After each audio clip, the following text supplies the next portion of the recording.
Welcome to Ujjwal TV. Telangana రాష్ట్రంలో కాంగ్రెస్ ప్రభుత్వం ఎప్పుడైతే అధికారం చేపట్టిందో అప్పటి నుంచి తెలంగాణ రాష్ట్ర ప్రజలకి శాపం తగిలిందని చెప్పాలి. అసలకి ఈ ప్రభుత్వం తీసుకునే కొన్ని నిర్ణయాలు విచిత్రంగా ఉంటున్నాయి. అవి సడన్‌గా ఎందుకు తీసుకుంటున్నారో అర్థం కావట్లా. మేము అధికారం ఎక్కాం అని నిరూపించుకోవడానికా? లేదంటే మీ యొక్క అంటే గత ప్రభుత్వాల యొక్క ముద్రల్ని చెరిపేయడం కోసం తీసుకునే నిర్ణయాల అర్థం కానటువంటి పరిస్థితి. సడన్‌గా తెలంగాణ రాష్ట్ర చిహ్నాన్ని మారుస్తా ఉంటారు. ప్రజలు అడ్డుకుంటారు. దాన్ని ఆపేస్తారు. సడన్‌గా టీఎస్‌ని టీజీగా మారుస్తా ఉంటారు. దాన్ని కూడా వద్దని చెప్పారు ప్రజలు. కానీ మొండి వైఖరితో దాన్ని కూడా తీసుకురావడం జరిగింది. ఇలాగా ప్రతి విషయంలోనూ అది మార్చేస్తాం, ఇది మార్చేస్తాం అంటున్నారు. అంటే ఈ మార్పు వెనక కారణం ఏంటి? ఈ మార్పు ఎవరికి ఉపయోగం అనేది ఇప్పుడు మన ప్రశ్న. మార్పు వెనక కారణం ఏమైనా కానియండి. కానీ మార్పు వలన లాభం ఎవరికి? రాష్ట్ర ప్రభుత్వానికి? రాష్ట్ర ప్రజలకి? లేదంటే మన యొక్క ఘనత ఏమన్నా కొత్తగా చాటడానికి ఇలాగా అంటే మన రాష్ట్రం మొత్తం తెలంగాణ ఘనతని ప్రపంచానికి పరిచయం చేయడం ఇలా ఏదైనా ఉద్దేశం ఉందా? అంటే లాభదాయకమైన ఉద్దేశం ఉందా? లేదంటే స్వార్థపూరితమైన ఉద్దేశం ఉందా? అనేది నా ప్రశ్న. అసలుకి ఈ మార్పుల గురించి ఎందుకు మాట్లాడుతున్నారు అంటే, డిసెంబర్ 9వ తారీఖు జరగబోయే అతి పెద్ద భారీ మార్పు గురించి మాట్లాడబోతున్నా. తెలంగాణ రాష్ట్ర ప్రజల ఆత్మ గౌరవం, అలాగే వాళ్ళ యొక్క మానసిక అంటే అమ్మదనం అని చెప్పాలి. తెలుగులో చెప్పాలంటే. ఎందుకంటే తెలంగాణ తల్లి విగ్రహంలో భారీ మార్పులు చోటుకు చేసుకోబోతున్నాయి. ఇదేంటండి తెలంగాణ తల్లిని మార్చబోతున్నారా? అంటే అవును మార్చబోతున్నారు. 10 సంవత్సరాల నుంచి ఇప్పటివరకు మీరు చూసిన తెలంగాణ తల్లి వేరు. రేవంత్ రెడ్డి తీసుకురాబోయే తెలంగాణ తల్లి వేరు. తల్లిని మారుస్తారా అని మీరు నన్ను అడగొద్దు. ఏమైనా అడిగే ఉంటే కింద కామెంట్ రూపంలో చెప్పండి. డైరెక్ట్‌గా సీఎం రేవంత్ రెడ్డి గారిని అడగండి. 10 సంవత్సరాల నుంచి ఒక విగ్రహాన్ని మేము చూసుకొని మా అందరి ఆమోదంతో ఇదిగో ఈవిడే మా తెలంగాణ తల్లి అని మా మనసుల్లో మేము ముద్రించుకున్నాం. అటువంటి తెలంగాణ తల్లిలో మార్పులు చేస్తారా? ఎక్కడ చేస్తారు? ఒక విగ్రహాన్ని చేస్తారా? రాష్ట్రం మొత్తం ఉన్నటువంటి విగ్రహాల్లో చేస్తారా? ఏ విధంగా చేస్తారు? అసలు ఇప్పటికిప్పుడు తెలంగాణ తల్లి విగ్రహంలో మార్పులు చేయాల్సిన అవసరం ఏంటి? దీన్ని తీసుకొచ్చి డిసెంబర్ 9వ తారీఖే ప్రతిష్ఠించాల్సిన అవసరం ఏంటి? డిసెంబర్ 9వ తారీఖు గుర్తుపెట్టుకోండి. ఆ రోజు సోనియా గాంధీ పుట్టినరోజు. తెలంగాణ ప్రకటన రోజు కూడా అంటారు. కానీ దాన్ని పక్కన పెట్టేశారుగా. సోనియా గాంధీ పుట్టినరోజుని హైలైట్ చేశారుగా. ఇప్పుడు ఈ రేవంత్ రెడ్డి గారు సోనియమ్మ గారి గిఫ్ట్‌గా ఇదిగోమ్మా నిన్ను నిలబెట్టాను, నా తెలంగాణ ప్రజల గుండెల్లో నిలబెట్టాను, రోడ్డు మీద పెట్టాను అని ఈయనేదో మీసాలు తిప్పాలా, తొడలు కొట్టాలా, ఈ రేంజ్‌లో ఇతను స్వలాభం కోసం నీకు సీఎం పదవి ఇచ్చాను కదా! యాక్చువల్‌గా మీరు రేసులో ఉన్నారో లేదో తర్వాత విషయం. చాలా సందర్భాల్లో జరిగిన సర్కిల్‌లో కబడ్డీ ఆట జరిగిందిగా. కబడ్డీ ఆట జరిగినప్పుడు రేవంత్ రెడ్డి గారికి సీఎం పదవి దక్కింది కదా! అదే చెప్తున్నాను కూడా. ఇయాల జోకర్ ఆడికి పడిందిరా, ఇయాల జోకర్ ఈడికి పడింది అంటారు కదా మనం మామూలుగా జనాలు మాట్లాడుకుంటే. అట్లాగా రేవంత్ రెడ్డి గారికి ఆ సీఎం పదవి దక్కింది. మరి దక్కడానికి గల కారణం సోనియమ్మ గారు కదా! మరి సోనియమ్మ గారి ముందు భక్తుడిని నేను అని నిరూపించుకోవాలంటే ఇప్పటికిప్పుడు తెలంగాణ తల్లిలో మార్పులు చేయాలి. ఆ తెలంగాణ తల్లిలో మార్పులు ఎలా ఉండాలి? ఎలా ఉండాలి? మరి ఒక్క పిక్ అయినా ఇప్పటికైనా బయటకొచ్చిందా? రాలేదు. ఎందుకొచ్చిద్ది? రాదు. అందరి అంచనాలు అనుకుంటున్నట్టే తెలంగాణ తల్లి రూపురేఖలు మన సోనియమ్మ రూపురేఖల్లా ఉంటాయేమో అనే ఒక ప్రశ్న అయితే ఉంది. ఆశ్చర్యపడే పని లేదు. అదేమంటే ఆమె కూడా అదే అంటుంది కదా!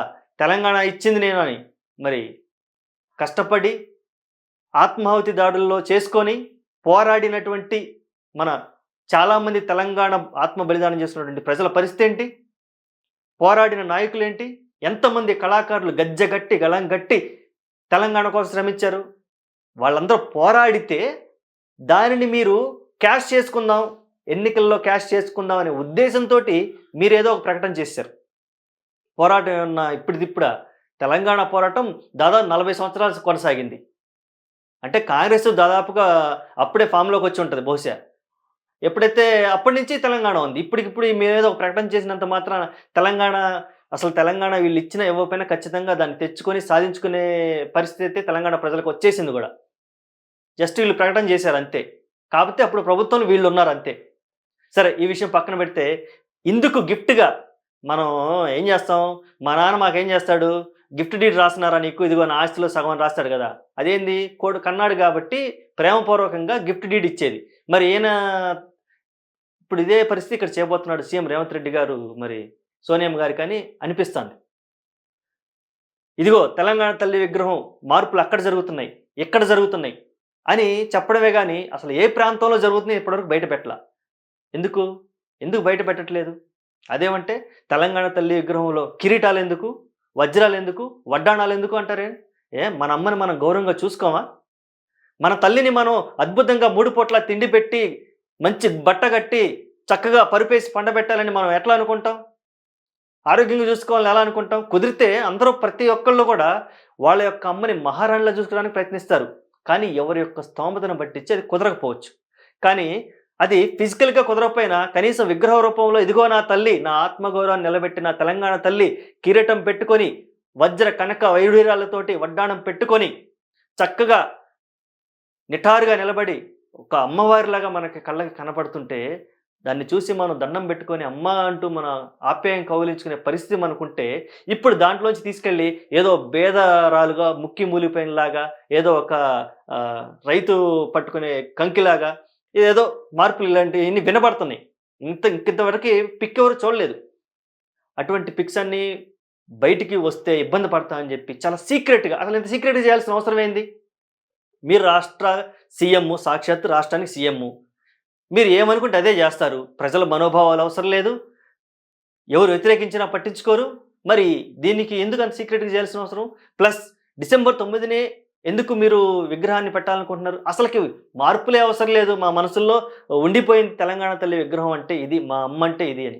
తల్లిని ఎవరైనా మార్చుకుంటారా? బుద్ధి లేనోళ్ళు మార్చుకుంటారు ఇట్లాగా. ఇటువంటి బుద్ధి లేని పనికిమాలిన చర్యల వలన ప్రజలలో ఈ ప్రభుత్వం మీద నమ్మకం పోద్ది. ఆల్రెడీ ఇచ్చిన హామీల గురించి పట్టించుకోరు. వాగ్దానాల గురించి పట్టించుకోరు. వాటి గురించి కొత్త ప్రణాళిక రచించరు. దృష్టి పెట్టాల్సింది అది గాని ఎక్కడో ఢిల్లీలో కూర్చున్నటువంటి పెద్దోళ్ళ కోసం, వాళ్ళ మెప్పు పొందడం కోసం మన అకౌంట్‌లో డబ్బులు పడతాయేమో ఏదో ఒక రూపేణా. ఈ సీఎం పదవి ఎన్ని రోజులు ఉంటుందో తెలీదు ఫస్ట్ పాయింట్.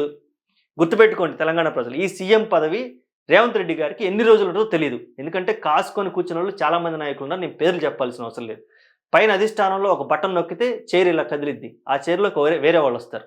ఇంకో బటన్ నొక్కితే ఇటు నుంచి కదిలిద్ది. ఆ చైర్‌లోకి వేరే వాళ్ళు. మరి ఉన్నప్పుడే ఏం చేయాలి? మరి ఉన్నప్పుడే ఇల్లు చక్క పెట్టుకోమన్నారు రేవంత్ రెడ్డి గారు కూడా అదే.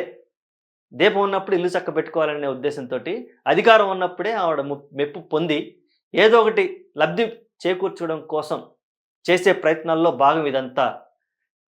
గుర్తుపెట్టుకోండి. మీరు వ్యతిరేకిస్తారా, వ్యతిరేకించరా అని నేను చెప్పట్లేదు. కానీ ఈ మార్పులు ఇప్పటికిప్పుడు అవసరం ఏంటని ప్రశ్నించాల్సిన అవసరం అయితే ఖచ్చితంగా మనకుంది. దీన్ని దృష్టిలో పెట్టుకొని తెలంగాణ ప్రజలు కూడా దీన్ని స్వాగతిస్తారా లేదా అనేది మీ అభిప్రాయాన్ని కామెంట్ రూపంలో తెలియజేయండి. సరే చివరగా ఒక చిన్న పాయింట్ చెప్తాను. ఇక్కడ ఒక్క విగ్రహం మారిస్తే సరిపోతుందా? లేదంటే తెలంగాణ రాష్ట్రంలో ఉన్నటువంటి అన్ని విగ్రహాలు మారుస్తారా? అనేది ఇక్కడ అందరిని వేధిస్తున్న ప్రశ్న. ఇంకో విషయం ఏంటంటే మీరు ఒక విగ్రహం మార్చినా లేదంటే రాష్ట్రంలో అన్ని విగ్రహాలు మార్చినా మన తల్లి రూపం ఏదైతే ఉందో అది మన మనసుకి పూర్తి స్థాయిలో తెలుసు. ఎన్ని సంవత్సరాలు చూసినటువంటి ఆ రూపుని ఇప్పుడు మనం కొత్తగా చూస్తే దాన్ని మనం ఓన్ చేసుకునే అవకాశం ఉందా? దాన్ని యొక్క ఆత్మని మనం పట్టుకొని ఇప్పుడు అయోధ్యలో బాలరాముడు ఉన్నాడు. ఫస్ట్ మనం ఏదైతే చూసామో ఫిక్స్ మనకు అతనే ఇప్పుడు మీరు ఎన్ని ఫోటోలు చూసినా, ఎన్ని సోషల్ మీడియా ఫోటోలు చూసినా, ఎన్ని కొత్త విగ్రహాలు పెట్టిన మనూళ్ళో కూడా రాముల వారికి విగ్రహాలు పెట్టుకుంటాం కదా! అయినా సరే ఏమనుకుంటాం?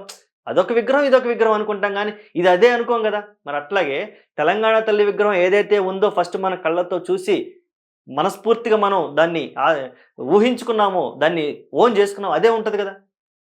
దాన్ని ఇప్పుడు మార్చుకోం కదా!